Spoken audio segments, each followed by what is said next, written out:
Hello बच्चों, आप सब कैसे हैं। आशा है कि बहुत अच्छे होंगे। जैसा कि मैंने आपसे वादा किया था कि आज मैं आपको काव्य शास्त्र पढ़ाऊँगी, तो सबसे पहले मैं आपको काव्य का स्वरूप पढ़ाऊँगी। काव्य शास्त्र जब हम कहते हैं तो काव्य के संबंध में जो भी शास्त्र लिखा गया है उसका पूरा अवलोकन करना ही काव्य शास्त्र के अंतर्गत आता है। आधुनिक काल में इसे साहित्य शास्त्र कहते हैं, क्योंकि वास्तव में जो संस्कृत युग था, संस्कृत युग में जिसे काव्य शास्त्र कहा गया था, तब काव्य की परिभाषा में गद्य और पद्य दोनों ही आते थे। तो गद्य को गद्य काव्य और पद्य को पद्य काव्य कह के संबोधित किया जाता था। इसलिए उस समय जो भी शास्त्र इसके लिए रचित किया गया उसे काव्य शास्त्र कहा गया।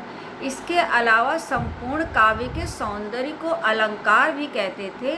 तो इसी शास्त्र को कुछ हमारे चिंतकों ने, जो संस्कृत के चिंतक थे, उन्होंने अलंकार शास्त्र भी कहा है, परंतु आधुनिक युग में काव्य शास्त्र कहा जाता है। अब क्योंकि हम लोग काव्य शास्त्र पढ़ रहे हैं, काव्य शास्त्र टॉपिक के अंतर्गत पढ़ रहे हैं, तो सबसे पहले हम पढ़ेंगे काव्य का स्वरूप। अब जैसे कि स्वरूप के बारे में आपको हमने पहले भी बताया था कि स्वरूप के आधार पर ही निर्धारित होता है कि उसका वर्गीकरण हम किस तरीके से करें। जैसे जीव तो सभी में है, पर स्वरूप को देख करके हम ये जान पाते हैं कि ये मानव है या ये पशु है। ये पशु है तो इसमें से कौन सा ये पशु है, कुत्ता है कि बिल्ली है या जो भी है, तो वो उसका एक स्वरूप है जो निश्चित करता है। तो स्वरूप को पहचानने के दो तरीके होते हैं, एक तो उसका बाह्य स्वरूप और दूसरा उसका आंतरिक स्वरूप। जैसे कि अगर मानव है तो मानवता के अगर उसके सारे गुण हैं तो उसको संपूर्ण मानव कहेंगे, अदरवाइज उसको कह देंगे कि ये मानव तो है पर मानवता के गुणों से रहित है। इसी तरीके से कविता के लिए भी कह सकते हैं कि कविता या काव्य जो होता है उसके बाह्य स्वरूप और उसके आंतरिक स्वरूप के आधार पर हम उसका एक विवेचन प्रस्तुत करते हैं या उसको हम लोग पहचानते हैं। अब जैसे एक पुष्प के आधार पर हम आपसे बात करें कि हम लोग बहुत तरीके के पुष्प देखते हैं, गुलाब देखते हैं, चंपा देखते हैं, बेला देखते हैं, चमेली देखते हैं और गेंदा भी देखते हैं। अब वैज्ञानिकों ने, आप लोगों ने पढ़ा ही होगा, कक्षा 8 तक तो सभी ने पढ़ा है कि वैज्ञानिकों ने गेंदा की एक एक जो निकलती है पंखुड़ियाँ पीली, उसको एक एक पुष्प माना है। तो वो क्यों माना है? ऐसे तो हमको तो ये पता है कि पूरा एक जो फूला हुआ गेंदा है वो एक पुष्प है, पर नहीं, उसमें हजारों पुष्प भी हो सकते हैं। क्यों? क्योंकि प्रत्येक पंखुड़ी में पुष्प के जितने भी गुण हैं वो निहित हैं, इसलिए वो प्रत्येक पंखुड़ी उसकी पुष्प हो गई। इसी तो ये हो गया बाह्य रंग के आधार पर हम पहचानने की बात अगर करें तो जो गुलाब है वो कंप्लीट एक पुष्प है और ये गेंदा है वो कई पुष्पों का समूह एक गेंदा है। तो ऐसे ही चंपा के बारे में कहा जाता है कि उसमें सुगंध नहीं होती। तो चंपा सुंदर तो बहुत पुष्प है, पर सुगंध के अभाव में उसकी आत्मा, क्योंकि पुष्प का मुख्य गुण क्या होता है? सुगंध होता है।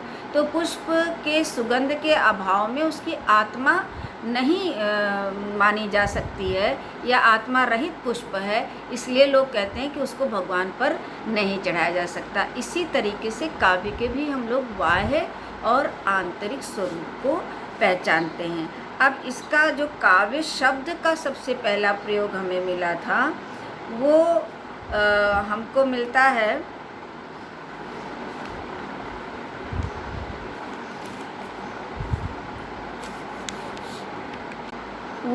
अथर्ववेद में मिलता है, जहाँ पर ये लिखा गया है सबसे पहला वाक्य जो जिसमें काव्य शब्द का प्रयोग हुआ है कि देवस्थ पश्च काव्यम न ममार न जीर्यत, कि देवता की रचना ये सृष्टि है, ईश्वर की रचना ये सृष्टि है जो न मरती है और ना ही पुरानी होती है। तो ये जो सृष्टि है वो एक काव्य है, इससे संदर्भ में इसका प्रयोग आया है। लेकिन प्रथम व्यवस्थित परिभाषा अगर काव्य की हम ढूंढने चलते हैं तो वो हमें नाट्यशास्त्र में मिलती है जहाँ पर लिखा है मृदु ललित पदार्थम गूढ़ शब्दार्थहीनम जनपद सुखबोध्यम युक्ति मन्नृत्य योज्यम बहुरस कृतम मार्ग संधि संधान युक्तम सा भवति शुभ काव्यम नाट्य प्रेक्षकाणाम। यानी कि क्योंकि नाट्यशास्त्र में है तो नाटक के संदर्भ में ये परिभाषा आई है। यानी कि जो भी काव्य हो वो पहली बात तो मृदु ललित पदार्थम, यानी कि मृदुल हो, ललित पदार्थों से युक्त हो, गूढ़ शब्द ना हो। ये ना हो कि डिक्शनरी ले करके तब हम कविता पढ़ने बैठें कि एक एक शब्द का अर्थ क्या है। जो भी हो वो जन पद सुख बोध्यम, जो भी उसके पद रचना हो वो सुख का, आनंद की अनुभूति कराने वाली हो और युक्ति से उसमें नृत्य की योजना की जा सके, बहुत सारे रसों की जिसमें योजना की जा सके, और संधियों, क्योंकि नाटक संधियों से युक्त होता है तो उन संधियों का जो है सही से उसमें उपयोग हुआ हो और जो है लोगों के लिए शुभकारी हो। तो ये इस तरीके का जो काव्य होता है उसे हम काव्य कह सकते हैं। क्योंकि नाट्य शास्त्र में लिखा गया था इसलिए नाटक के आचार्य भरत मुनि ने इसको नाटक के परिप्रेक्ष्य में लिखा। उसके बाद हमको अग्नि पुराण में इसकी परिभाषा मिलती है, जिसमें लिखा है कि संक्षेप पद वाक्यम इष्टार्थ व्यवच्छिन्ना पदावली काव्य स्फुरद अलंकारम गुणवद दोष वर्जितम। यानी काव्य जो है वो अलंकार से युक्त, गुण और दोष से गुण युक्त और दोष से रहित होना चाहिए। उसके बाद भामह ने इसकी परिभाषा दी है जिसमें कहा है शब्दार्थो सहितो काव्यम, यानी शब्द और अर्थ से जो सहित है वो काव्य है। फिर दंडी ने इसकी परिभाषा दी है कि शरीरम त्वा दिष्टार्थ व्यवच्छिन्ना पदावली, यानी व्यवच्छिन्न पदावली को ही हम लोग काव्य कहते हैं। रुद्रट ने भी इसकी परिभाषा दी है ननु शब्दार्थो काव्यम। उसके बाद आनंदवर्धन ने भी इसकी परिभाषा दी है शब्दार्थ शरीर तावत काव्यम। इस तरीके से संस्कृत के अनेक आचार्यों ने इसकी परिभाषा दी है। उसके बाद हमारे पास और भी परिभाषाएं आती हैं जो कि एक परंपरा क्योंकि चलती चली आ रही, फिर रीतिकाल में काव्यशास्त्र का बहुत अध्ययन किया गया। रीतिकालीन कवियों ने भी काव्य की परिभाषाएं अपने अपने हिसाब से दी, जिसमें से कुछ हम आपको बता देते हैं।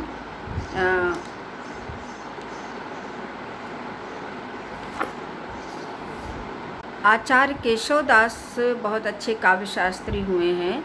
उनकी पंक्तियां हैं यद्यपि सुजात सुलक्षणी सुवर्ण सरस सुवृत भूषण बिन न विराजिए कविता वनिता मित्र।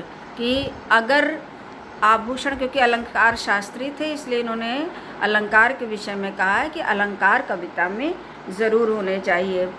और लिखा है विश्वनाथ से प्रभावित होकर के सगुण अलंकरण सहित दोष रहित जो होए शब्द अर्थ वारों कवित विबुध कहत सब कोय, यानी अलंकार हो और दोष से रहित हो।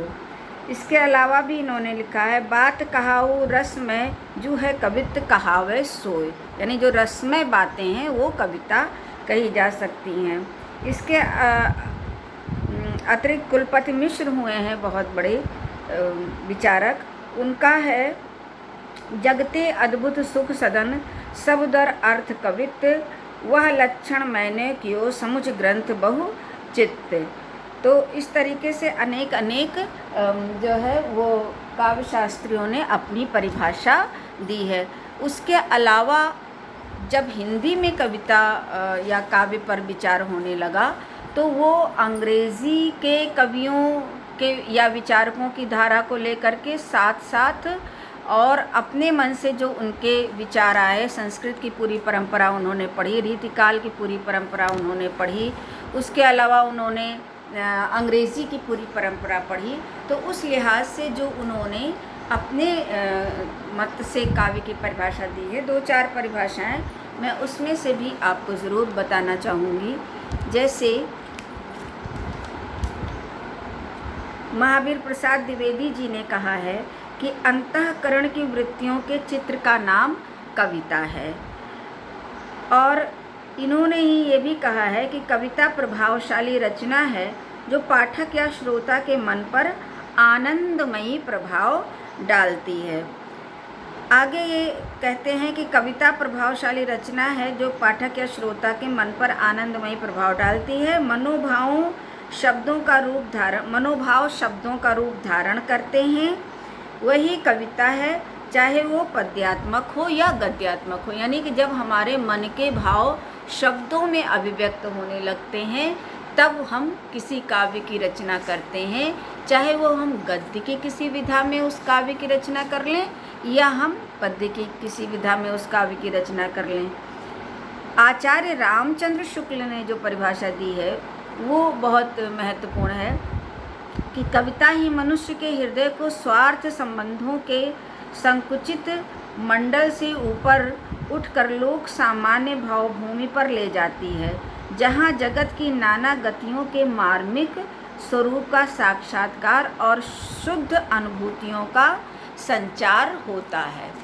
यानी एक साधारण भावभूमि से हम कुछ ऊपर उठकर सोचने लगते हैं। और जो बहुत प्रसिद्ध इनकी परिभाषा है वो भी जान लेना अनिवार्य है कि जिस प्रकार आत्मा की मुक्तावस्था ज्ञान दशा कहलाती है, उसी प्रकार हृदय की मुक्तावस्था रस दशा कहलाती है।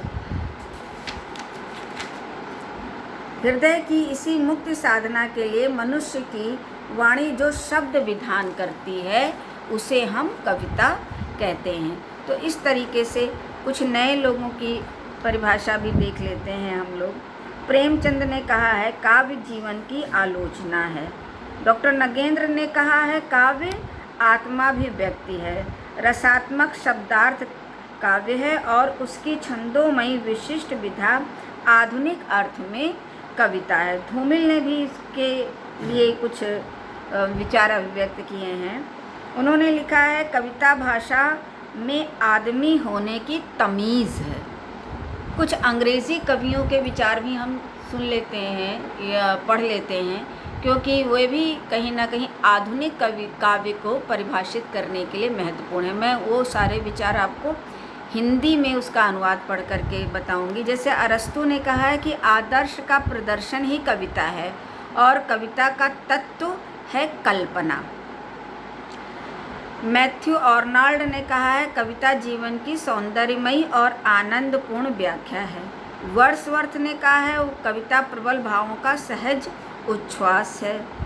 मैकाले ने कहा है शब्दों के काल्पनिक जाल में फैलाने वाली जादूगरनी कविता है। तो इस तरीके से सबने अपने अपने हिसाब से काव्य की परिभाषा दी है। अब हम आते हैं, ये तो हो गया काव्य का बाह्य स्वरूप। काव्य के आंतरिक स्वरूप में हम काव्य की आत्मा को लेते हैं। अब काव्य की आत्मा अलग अलग विचारकों ने अपने अपने हिसाब से बताई है। मुख्य रूप से जो हमारे यहाँ के संस्कृत विचारक हुए हैं उन्होंने अलंकार, रीति, ध्वनि, वक्रोक्ति, औचित्य या रस को काव्य की आत्मा कहा है। अलंकार को काव्य की आत्मा मानने वालों में हैं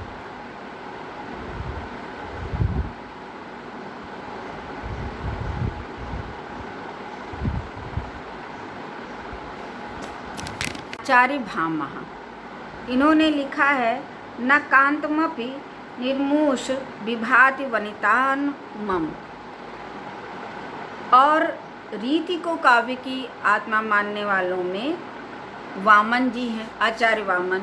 इन्होंने रीति को जब हम रीति का डिटेल करते हैं तो वैदर्भी, गौड़ी, पांचाली, लाटी आदि रीतियों का वर्णन होते हुए इसमें रीति को काव्य की आत्मा माना गया है।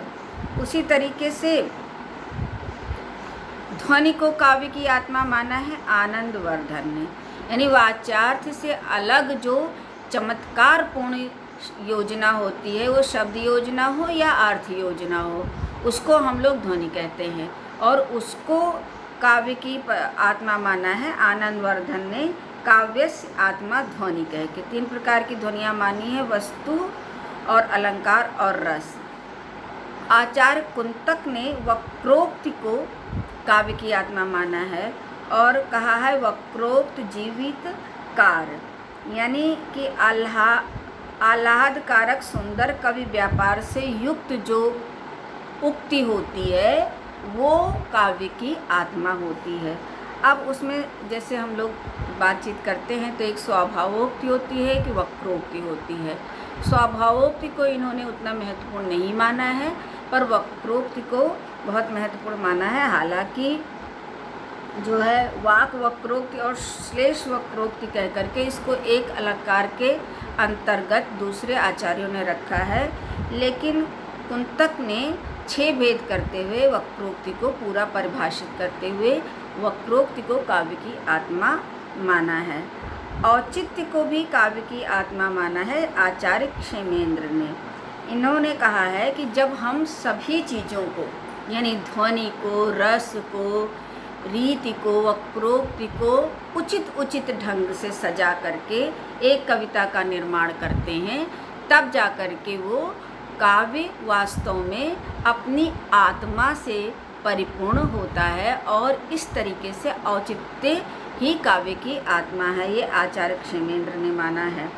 तो और आचार्य रसवादी आचार्यों में मुख्य रूप से आचार्य विश्वनाथ जी हैं, जिन्होंने कहा वाक्यम रसात्मकम काव्यम। उसके आगे इस परंपरा को रमणीयार्थ प्रतिपादकम शब्दः काव्यम कह के आचार्य जगन्नाथ ने पढ़ाया। फिर आनंदवर्धन, फिर उन्होंने भट्ट लोलट आदि ने, भट्टनायक, शंकुक आदि ने जो है रस सूत्र जो भरत ने दिया था उसकी व्याख्या करी और इस तरीके से काव्य की आत्मा उन्होंने रस को माना। तो अब ये अलग अलग विचारक हैं जो आगे आए, उन्होंने भी, जैसे केशवदास भी हमने आपको बताया, उन्होंने काव्य की आत्मा अलंकार को माना। जैसे रामचंद्र शुक्ल भी हमने आपको बताया तो उन्होंने काव्य की आत्मा रस को माना। आचार्य नगेंद्र ने काव्य की आत्मा रस को माना। लेकिन ये जान लीजिए कि कविता के स्वरूप को या काव्य की जो भी सर्जना की जाती है उसको हम सजाएं चाहे जिस माध्यम से, परंतु अगर वो हमें रस देने में सफल नहीं है तो फिर उसको हम कविता नहीं कह सकते हैं। अर्थात ये तो अपनी अपनी विचारधारा है, अपना अपना मत है कि वो क्या मानते हैं। मुख्य रूप से मेरा भी विचार यही है कि काव्य की आत्मा रस ही है।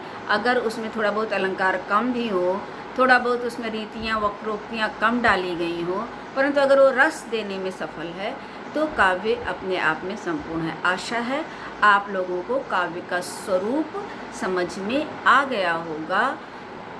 खुश रहिए।